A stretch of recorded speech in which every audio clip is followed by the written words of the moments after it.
Brianna Aguilera, a student at Texas A&M, was found dead hours after a football tailgate in Austin, Texas. And here is what we know. Brianna attended a tailgate on Friday, which was November 28th, reportedly getting kicked out after becoming too intoxicated, and then later returned to a friend's apartment. Brianna's mother says she stopped responding to her phone around 6 p.m. that night.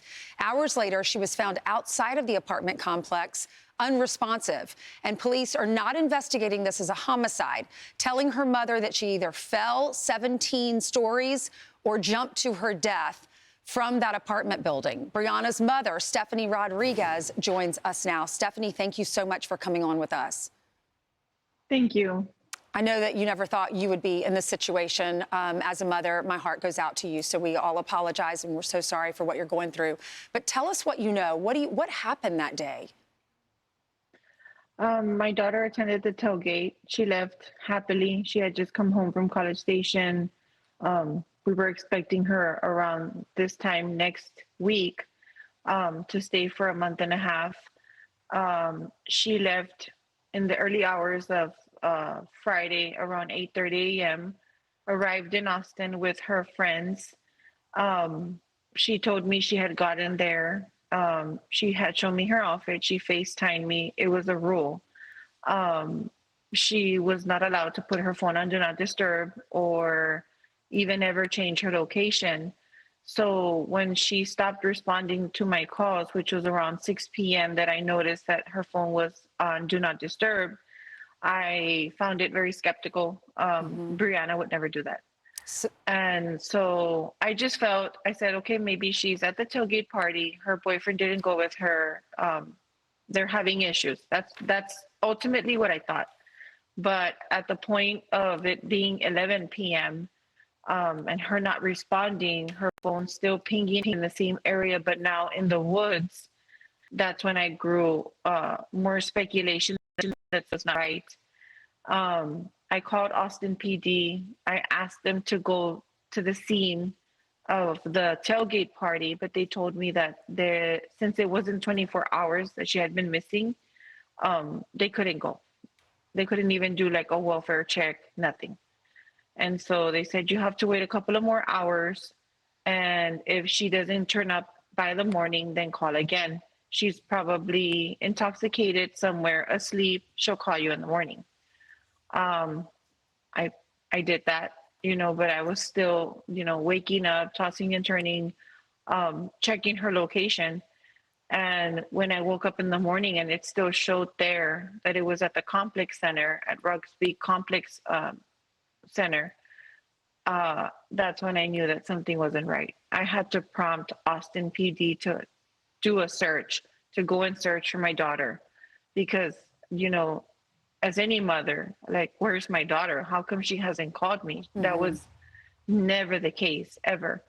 And so finally, I came across a female officer who, by the grace of God, she touched her heart.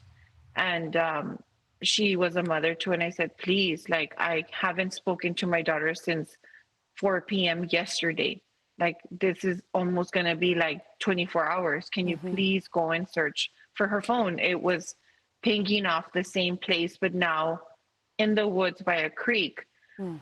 We have all heard of the creek, murders and women and men turning up in creeks by, I don't know what it's called in Austin, but, there's been several murders that have been reported.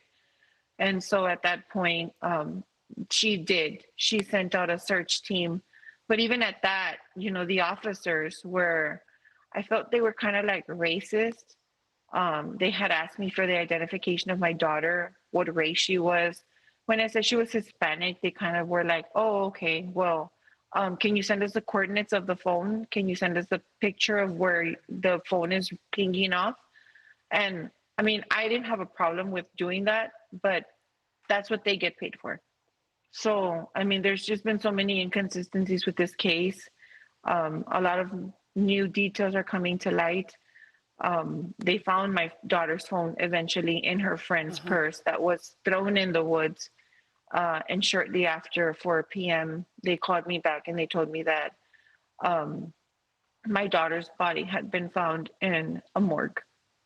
So where did they find, who took the body to the morgue? Was she on the pavement below the apartment building and her purse and her phone were near a creek? And what are the people inside the apartment? I read that there were 15 people in the apartment with her. Yeah. What did they say? Did they see anything? No one wanted to answer my phone calls. By this time, I had already spoken to her boyfriend.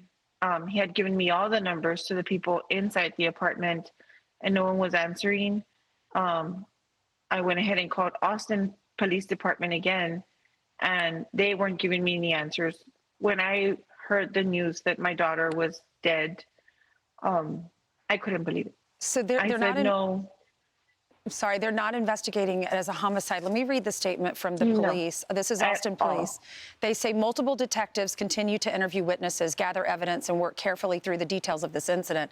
At this stage in the investigation, the facts obtained do not indicate that this is a homicide. This case continues to be treated strictly as a death investigation, and there's no evidence to suggest or support any suspicious or criminal circumstances surrounding Miss Aguilera's passing.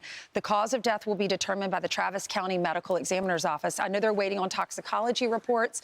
They're saying it was either accidental death or it was a suicide, but you say your daughter was not suicidal. No, she was not. And even her father and I actually had to travel up to Austin to talk to the investigator, and we actually demanded to be switched detective because he was just very rude, still super rude. I was planning my daughter's funeral today, and he was like, so do you want to see like where your daughter fell from? And we had been asking that when we were in Austin yesterday or Monday. I just thought it was very rude. You know, he hasn't taken this investigation seriously. Everyone vacated the apartment. The person living at the apartment left. I am a mother of a college student who she was in college, and it's so hard to get out of a lease. You can't just leave. Okay. You know, and so that's another thing that we questioned. And, you know, they're just saying that she was suicidal. And I said she was not suicidal. We looked at the rail. Yeah. Well, my Stephanie, daughter's not that tall. Yeah, a mother knows. A mother knows when their child is, you know, is suicidal or having depression issues. And you say that wasn't the case here. We're so sorry for your loss. Hopefully someone will see this interview and come forward, because these college games, this is their biggest game of the season, playing their rival. Hopefully someone saw something and will call police or call you and let you know the details, because people are everywhere on these campuses. People had to see something. Thank you so much, Stephanie. God bless you. We're keeping you in our prayers. We have more Fox and Friends straight ahead. I'm Steve Ducey. I'm Brian Kilmeade. And I'm Ainsley Earhart. And click here to subscribe to the Fox News YouTube page to catch our hottest interviews and most compelling analysis.